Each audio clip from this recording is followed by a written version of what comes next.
Well, it's a huge pleasure to have you here and be able to host the world premiere of your new film.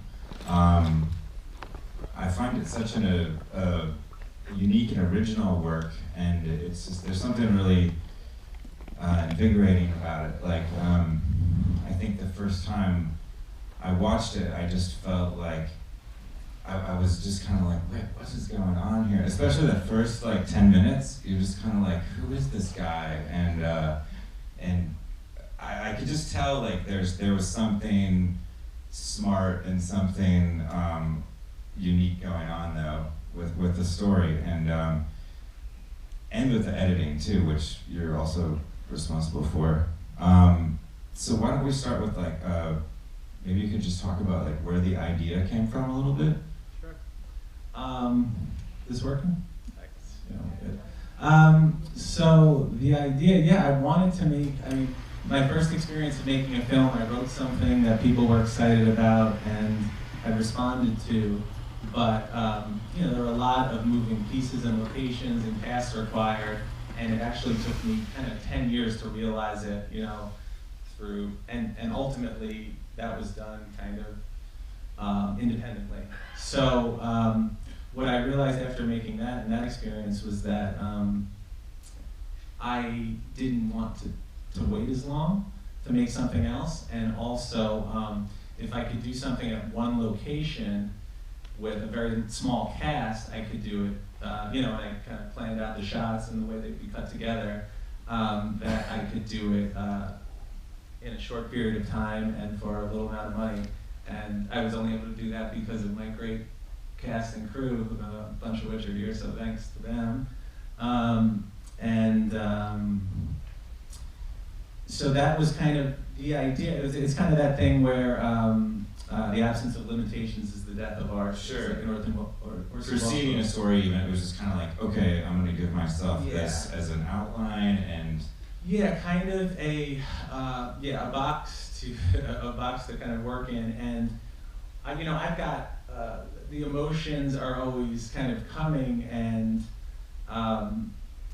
require an outlet. So like this vehicle was the outlet, and I think in terms of the story, it's just it's a little even Beach Pillows, which is kind of a comedy, deals with loss and how we respond to it, and I'm kind of fascinated by that as it relates to people's personal kind of journeys and also our global history. I think there's darkness in this world is inevitable, so it's like our life and our world is determined by our reaction to it. So whether it's global history, and that's why the kind of Covadonga and stuff is alluded to, because we find ourselves fighting the same wars today. And I thought personally, this guy's in a position where he sees something, or as the audience he thinks he sees something, and then kind of reacts and makes him become something else. And it might seem just, but I don't want to interpret the movie for anyone, but I just don't think, I think justice or vengeance just kind of leads to cycles of violence. Mm-hmm. And that's what I wanted to illustrate. I find I think that's very admirable that you do have this inner philosophy, and I think that the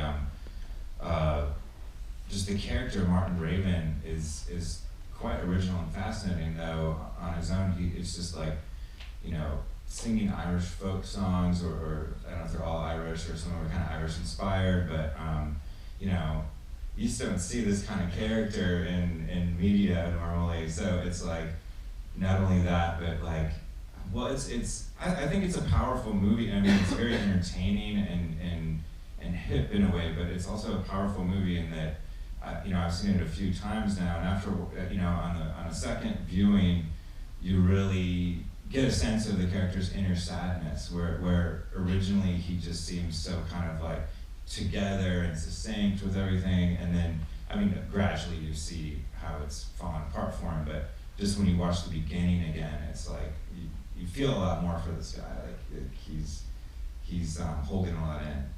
Yeah, I think that's really well said. I think, and I appreciate everybody for kind of sitting through it. I realized 20 minutes without dialogue and a bunch of kind of shots without cuts is not necessarily a common viewing experience for modern audiences. You know, I'm inspired by older movies, and with this especially, like silent films and even concert performance films.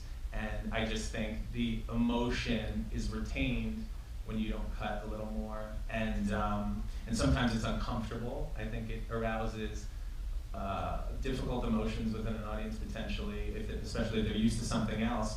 But I think it allows, I think it's important to feel those things, and that's kind of what I'm going for. And as far as the Irish thing, yeah, another element of writing it was like, I was like, you know what, I have the resources. This won't require that much to kind of want all my emotion into it, and then also kind of my talents, things I can do. And I was kind of going for broke, so I wasn't, a lot of times making a movie, you're like, oh, this is like this, and I have to make it like this for audiences to understand it and kind of groom it in certain directions. For me, I embraced every element of how weird it was, because I thought, that's what people remember, that's what kind of changed people's minds, that's what creates conversation. So I embraced all those things as assets. Yeah, well, I think it's very admirable, and just the pacing too, because it's a little ballsy actually. I mean, because a lot of things are just cut, and let's chop 30 minutes off this. Well, but I think it's great the way it is. And you had mentioned your last movie, Beach Pillows, which I also recommend everybody should check out. It's a lot of fun as well. It's definitely a very different movie, but it also has an authentic style like this one, I think, too, and really great editing. But that one you don't act in, and you had some actors from bigger shows like Mad Men and Madam Secretary and stuff like that. And now you were saying that movie was your first one, and it was also an independent production. But how would you put the two together in your overall portfolio, or are there any other differences or similarities that you'd like to mention between Covadonga and Beach Pillows? Sure. I think just from a logistical standpoint, this cost like a tenth.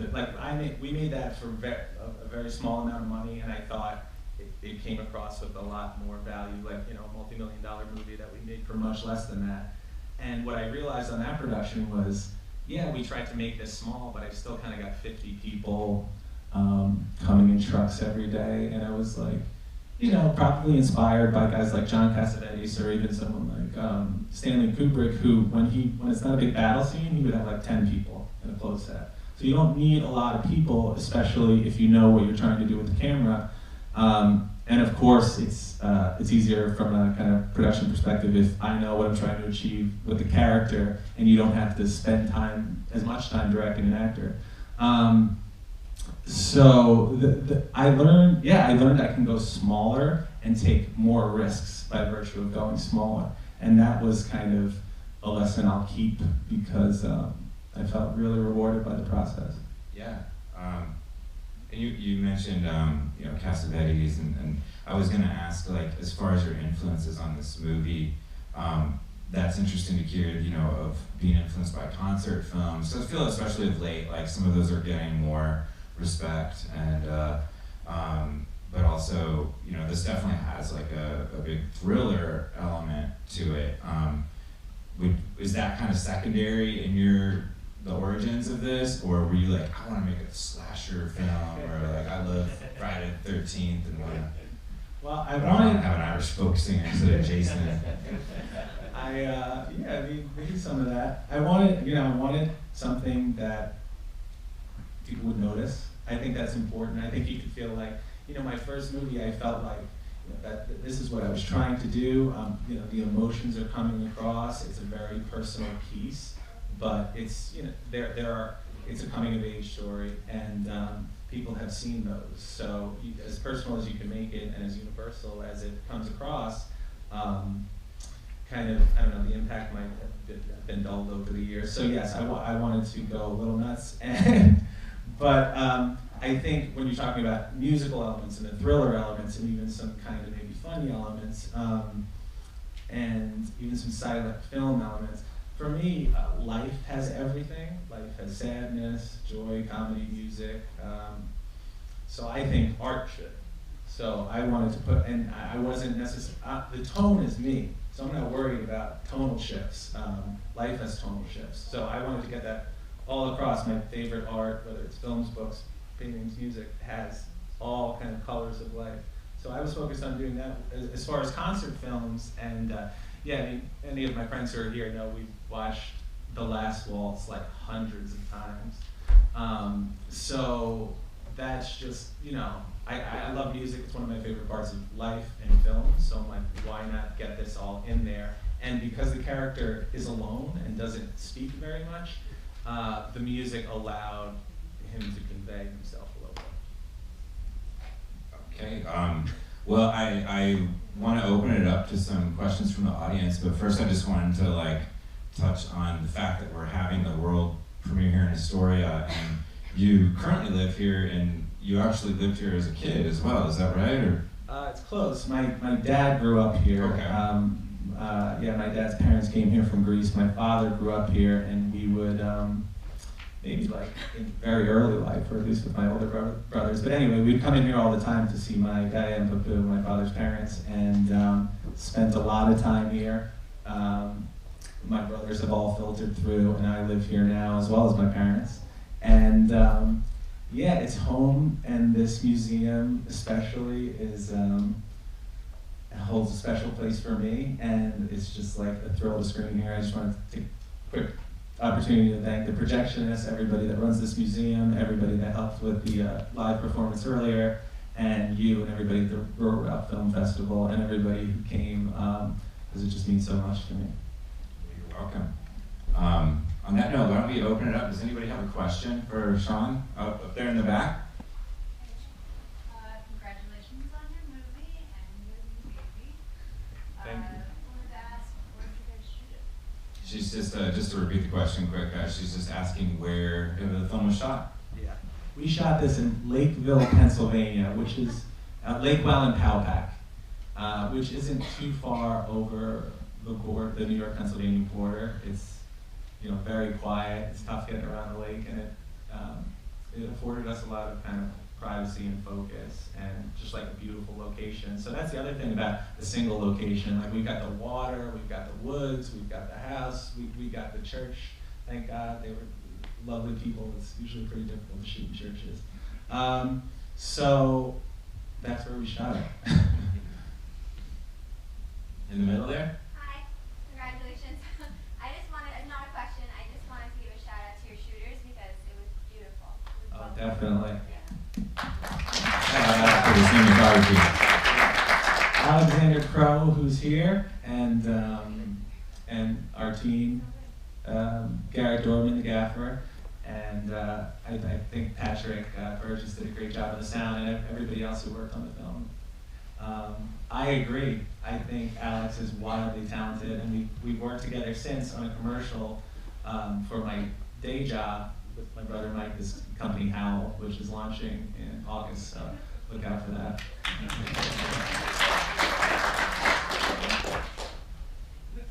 Another question? Right there? When I think of like Celtic balance, I think of murder balance a lot. Is that something that influenced you, or that you were thinking of? Not that any of those songs are particularly from murder balance, but that's something I think of in that mode. Yeah, I think just probably the kind of variety of tones in Irish, I would say culture and art and music, which is what you're specifically referring to, yes, did influence me. And in the performance prior, I played a song called The Unquiet Grave, that I think would be one of those. And that's not in the movie, but it's kind of what the movie's about. It's about this guy mourning his wife.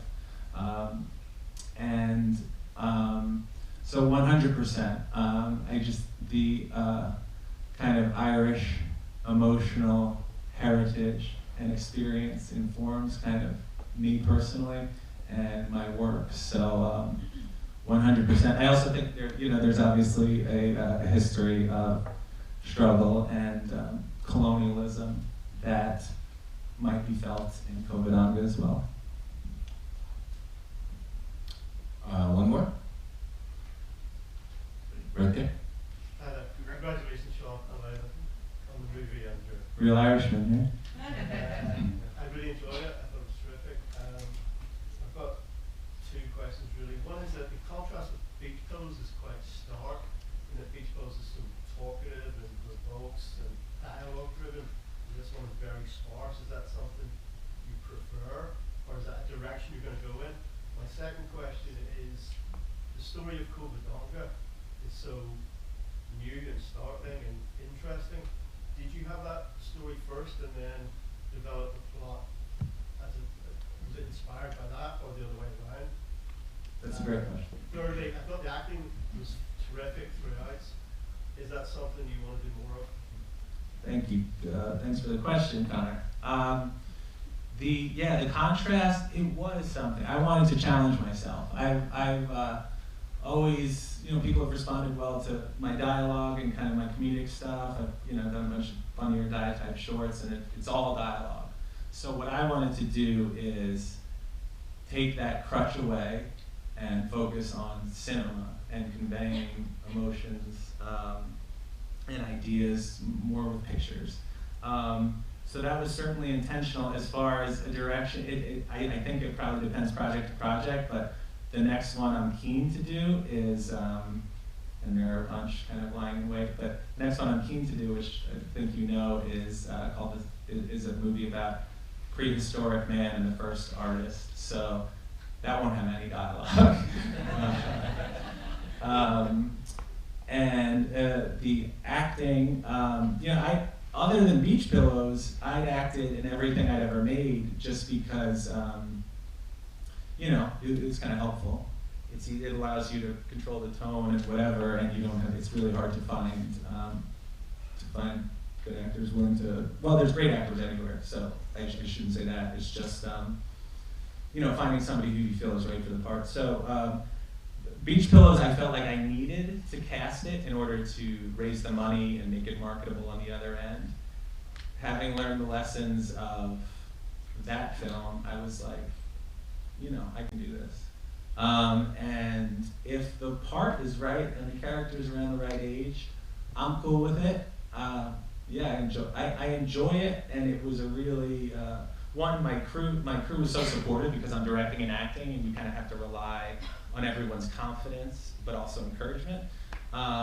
So that was kind of essential. But yeah, I was like happy with what I was able to do, and the emotional stuff, which I haven't necessarily done on camera before, it was like really challenging and draining, but it was cathartic. So I do enjoy it very much. I look forward to working with as many good actors as I can, but I'll probably act again. I mean, if I get a chance.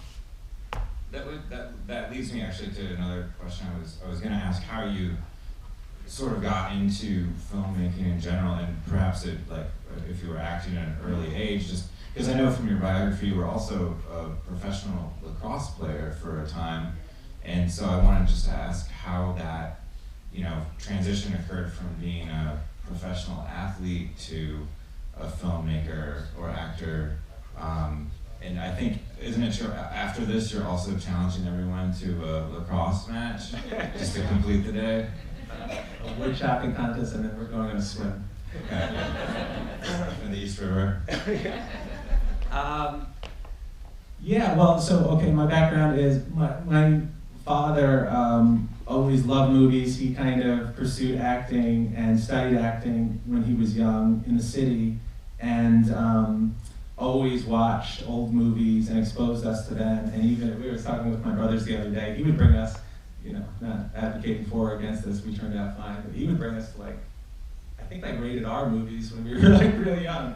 So we always loved movies, and it was a shared experience, and so I loved watching them. Always was a big reader, and in high school and especially college started to write a lot, and you know, my friend Anthony Perna and Joseph Farrell are here. They went to Princeton with me, and we studied it.